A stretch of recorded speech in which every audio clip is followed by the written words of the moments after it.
Hey there, MooseTube fans. Lone Moose here.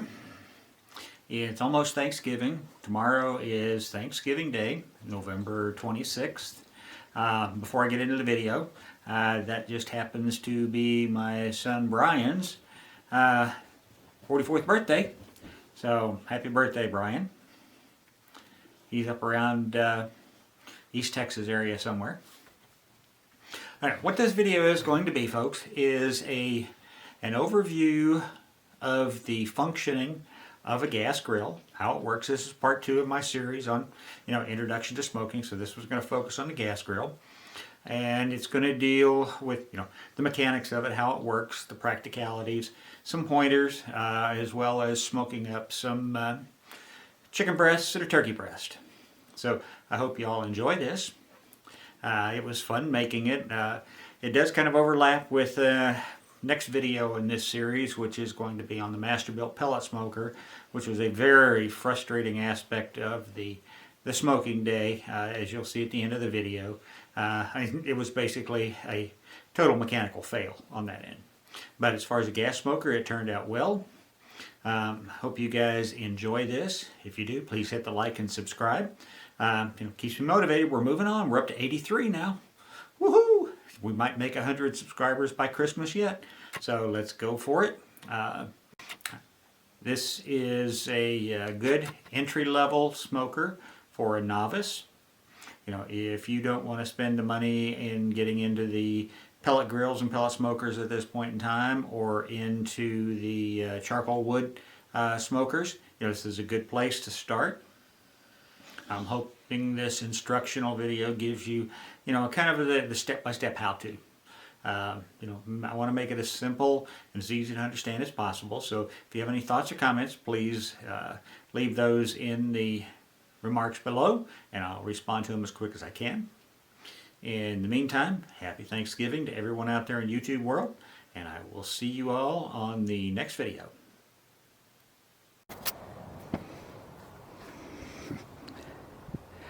Good afternoon, MooseTube fans. Lone Moose here. I'm going to start going over basically the mechanics and fundamentals of some of the smoker types that I have as part of my video series on introduction to smoking. So I'm going to start here with my Smoke Hollow wood smoker. It's a gas smoker. Now essentially, with all smokers, what you're trying to do is both cook the meat as well as infuse a smoke flavor to it over what we call low and slow. Okay? A lot of people think barbecuing is what I'm talking about. I'm talking about smoking or barbecuing. Most people, when they think of barbecuing, they think about grilling. Grill some steaks for dinner. Grill some corn on the cob. That's not what this is. This is not high temperature. It's low and slow. Now, this particular smoker I've had for probably 10 plus years. Got it back when I lived in Maryland. Bought it at a Gander Mountain store.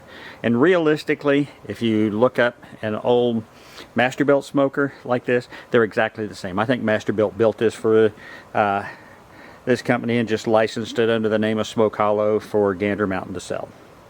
But that's beside the point. Well, first we want to talk about the components. So you see the whole thing sitting here. Your source of heat comes from right here. Propane. This is a propane smoker. Now I'm going to open this up.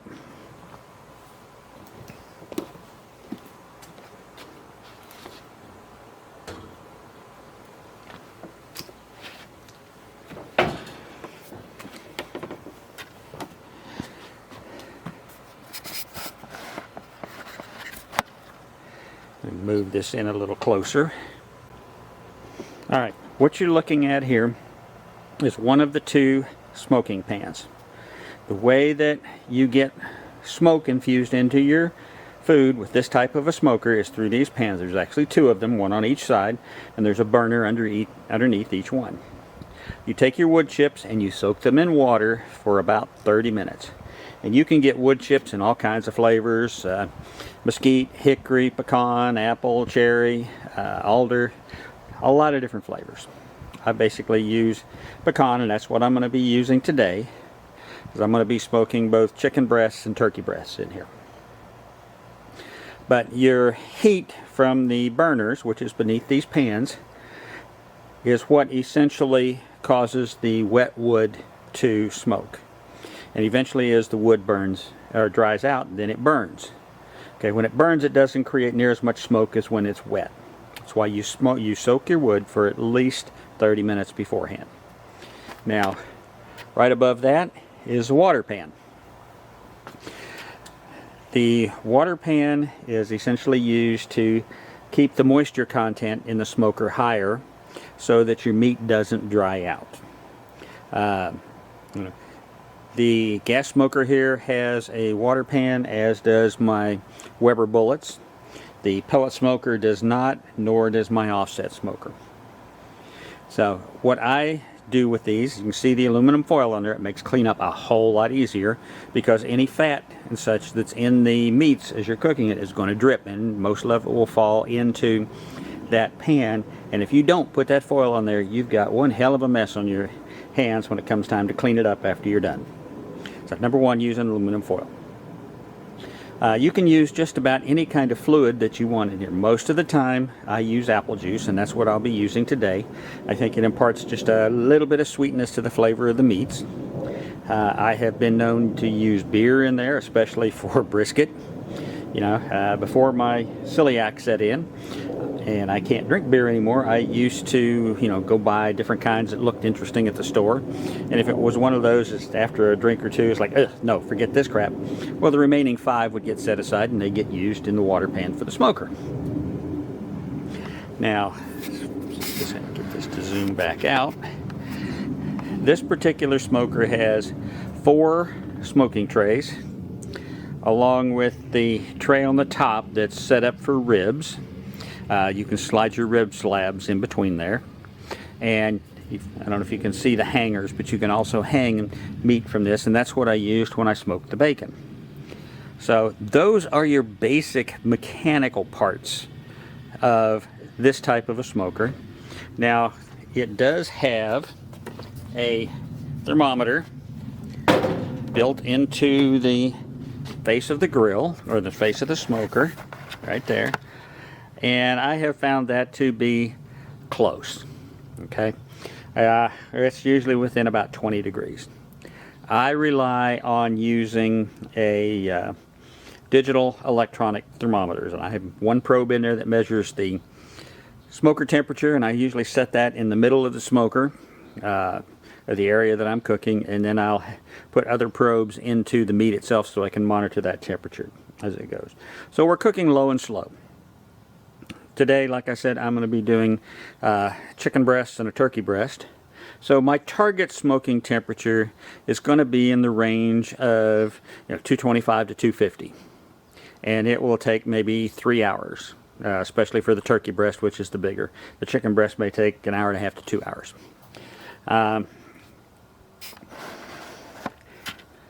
When I do brisket, pulled pork, same temperature range. If I do jerky or salmon, I want to try and keep it around 185 to 225 degrees. So when I do that, I only use 1 burner, not 2. Okay, South Texas, it's hot here. So you already have the outside ambient heat to deal with. And trying to keep that temperature low enough with 1 burner is extremely difficult. Now there's a smokestack on the top. That smokestack is not adjustable. Once you put your wood chips, that we'll get back down there to them, that have been soaked and slid into the fire, it will take about 20 minutes before it really starts smoking. In the longer smokes, you're going to have to change out those wood chips more often. I'm going to tell you straight up, those things are hotter than hell. You need some good high temperature insulated gloves, because basically what you do is you pull this out, you go to a grill you're not using and dump those ashes and wood chips in it so that they'll go ahead and finish their burn out, and then refill them with fresh wood chips, put the cover back on again and all of this is done with your insulated gloves on, and then slide it back in. For a 3-hour burn, it'll take about 2 batches through the wood chips to get the flavor that I want and get through the process. If I'm doing brisket, it may take 4 times going through with the smoke. This is a real mild smoke. That's one of the downsides, in my opinion, to this kind of a grill, is you don't get the intensity of the smoke that you do with, like for instance, my Weber Smoky Mountain series or my Bullet Smokers. You know, I can get a lot of intense smoke, and I like intense smoke flavor, but it all depends on what you want. So you really only get a mild smoke flavor at best with this. So that's kind of the overview on this type of a smoker. You know, overall in my prioritization, of course you've seen me use it a lot this year in my videos. It's a good smoker, you know, other than the fact that it does not give you a heavy smoke taste. That's the only drawback I have to it. My only real caution to you as a user, make sure your propane bottles have enough gas. You laugh, and how do you think I know this? Duh, you run out. So I have a spare bottle back behind here. Always keep a spare handy, because you're not going to stand out here and watch this thing all the time. And when you lose your fire, it takes a long time to catch back up. So you're better off keeping a spare or making sure you got enough in the bottle that you're using to do the length of smoking that you're planning on. All right, that wraps up this smoker. Well, howdy there, Moose Tube friends. Lone Moose here. Today is November 22nd. It's kind of an ominous day. How many of you remember where you were 57 years ago on that tragic day? I know. I was actually driving through, or riding, not driving, I was too young, riding through Indianapolis, Indiana, when we were on our way back to West Virginia. My grandmother had had a heart attack, and there was a newsboy standing on the corner, back when they used to have those things, holding up paper with a headline, President Kennedy assassinated. So that's how I learned about it. Mega smoking day going on today, and I probably break this into 2 videos. As you can see, I've got a bunch of chicken and turkey spread out here. I've already rinsed it all and patted it dry. I'm going to be doing chicken wings and the chicken legs in my Masterbuilt pellet smoker. And then I'm going to be doing my boneless, skinless chicken breasts and turkey breast in the Smoke Hollow gas smoker. For the turkey breast, I'm going to be seasoning that with the John Henry's pecan rub. The chicken breasts are going to get seasoned with the Fiesta Southwest fajita rub. The chicken breasts and the turkey breast are all seasoned up and ready to go. Again, it's got the John Henry's pecan on the turkey and the Fiesta Southwest fajita on the chicken. And I've used that on the chicken before, and it's really good. It's got a zing to it. So if you like it a little spicy, that's a good thing. And the John Henry's gives just a really great taste to the turkey. So I'm going to go out. I've had the wood chip soaking, so I'm going to get this smoker fired up and let it start getting ready. Alright, my pecan chips have been soaking for quite a while. So I'll get these loaded up.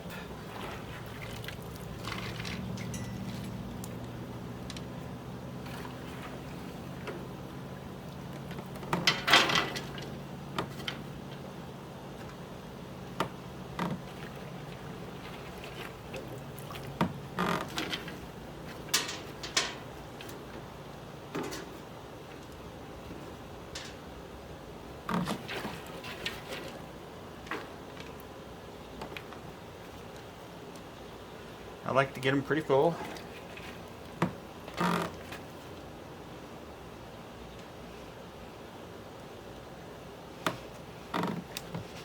Alright, let me get my water pan ready, get these things in, get the gas smoker fired off, and warm it up. Alright, I'm going to get this lid off. Now, I don't use this igniter.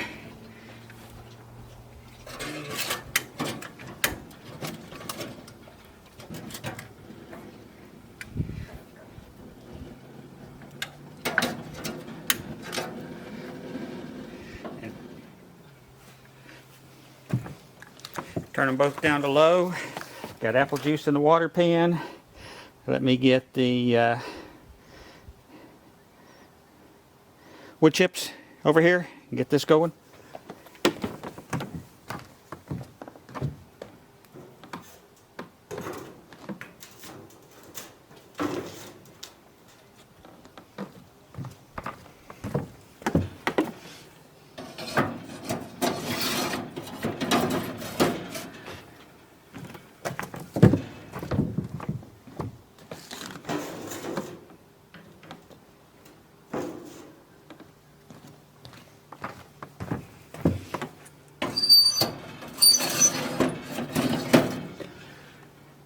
Get the racks back in. You have to take the racks out to be able to pour the apple juice in the water pan. And I'm going to button it up and go get the thermometers ready. The meat's already prepared and ready to come in. Once I start getting up to temperature, we'll get this puppy dog going. The last time I did turkey breast like this, it took about 3.5 hours. So we shall see.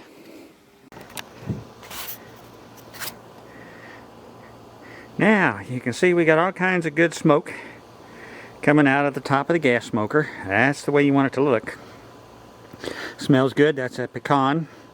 The way the smoke's looking, most of the wood's probably dried out and burning by now, so I'm probably going to have to put another bag of wood in the water and let it start getting ready.